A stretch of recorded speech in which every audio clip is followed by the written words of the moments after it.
example, his dad attacking Trump, saying he's basically Satan incarnate. And so he just points to a Wayne Madsen report from Infowars.com. It was also in the Inquirer later, looking at some of the CIA possible backgrounds of his father. But then he acts like Trump mugged his father.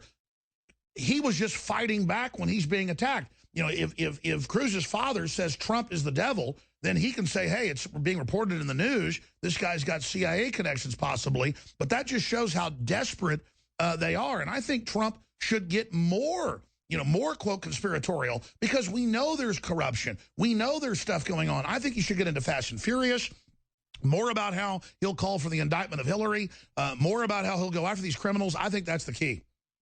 Well, as you know, Alex, anytime someone goes out there and blurts out the truth, the response of the mainstream media is to try to discredit them with that title, conspiracy theorist. Even though I think it's somewhat extraneous, let's address this. I had an email last night from Judith Very Baker. She's a friend. She's also indisputably was Lee Harvey Oswald's girlfriend from 1961 to 1963. She knew Rafael Cruz well. She confirms that he was part of Lee Harvey Oswald's crew. Wow. So also, if one will simply do a computer analysis of the facial aspects in the photo, which, yes, appeared in the National Enquirer, but was released by the Warren Commission with a current photo of Rafael Cruz, it's a perfect match. By the way, we know the Bushes, it was later declassified, Herbert Walker was heavily involved quarterbacking the operations in New Orleans. Garrison and others looked at that. And so, of course, he comes out of the Bushes because he's always been there. This all points towards that. Kit Daniels wrote about it. And so that just shows, folks, when you mess with Trump, he takes the gloves off.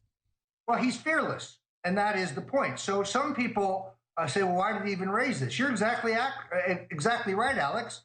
Rafael Cruz attacked him. Donald Trump, if you attack Trump, get ready to get smashed back in the teeth. That's the way he fights. He's a brawler. So this is not a guy who turns the other cheek.